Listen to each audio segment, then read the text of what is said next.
Jesus made it clear that you cannot mix the old and the new. And he said you cannot put a new cloth on an old garment, because both will tear and the garment will be lost. You cannot put new wine in old bottles. The bottles will burst and all the wine will be lost. You lose the preciousness of God if you try to mix and change history and force doctrine. We cannot force doctrine. We need to read the Bible, not try and get revelation. But while you read, revelation comes. The more you study the Bible, the more you will understand the importance of time. There was literally a time for the law. There was a time of the law beginning, and it had a foundation in Abraham, which is the father of faith. Abraham, Isaac, Jacob, and Joseph, they were the foundation stones of the world, of the law. And Moses was the builder of the house, but Jesus fulfilled the house, so it was the end of the law. But they held on to the law and wouldn't understand their time. And that is why we have the book of Revelation, because he said, I have come to do your will, to remove the first, to establish the second.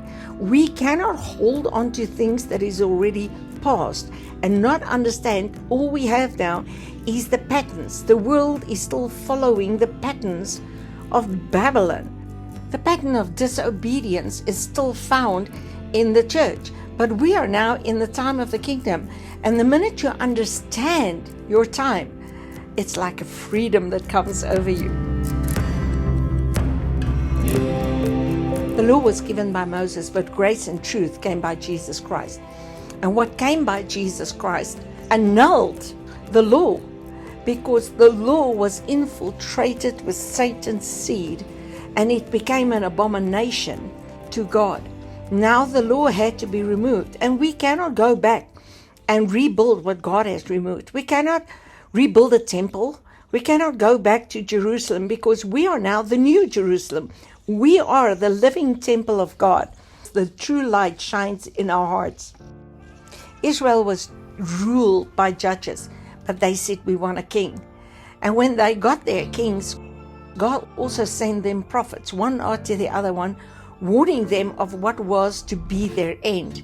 The end that Moses sang about right in the beginning. So we need to understand these specific times. We can't take these prophecies and throw them out into our time. Isaiah prophesied and said, woe unto God's vineyard, their house will be left desolate. Jesus came and said, woe, your house will be left desolate. Woe unto you, Pharisees, scribes, hypocrites. In Revelation, the woes open up on the people as trumpets sounding. We can't turn that time and take those prophecies for us. We need to understand there's a new period of prophecy where the testimony of Jesus is the spirit of prophecy. We are not to be seers in darkness. We are prophets of light.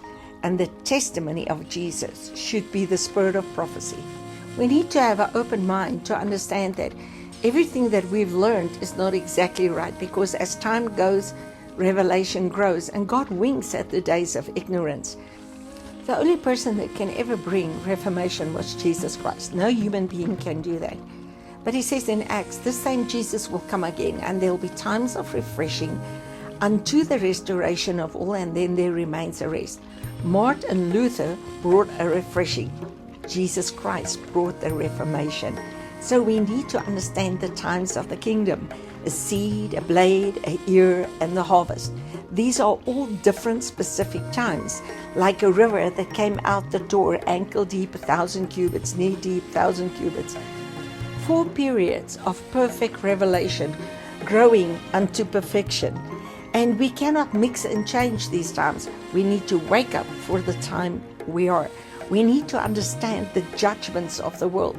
Jesus Christ took the judgment of sin. But the judgment started in Babylon.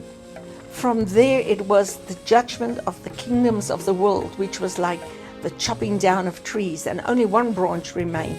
And Jesus, the tree of life, took the judgment of sin, and the tree of life was open to us. 70 AD was the judgment of the wicked generation, the dragon, the beast, and the false prophet. Everybody whose names were not in the book of life. And it was the separation of goats and sheep. We're not goats, we're not sheep, we are sons. We are now to enter into the place of sonship. We are not trees planted, we're branches engrafted. It's so important to understand these times.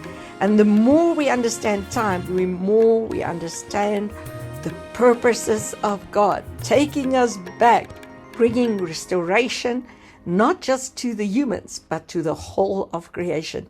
Looking around, we realize it's time.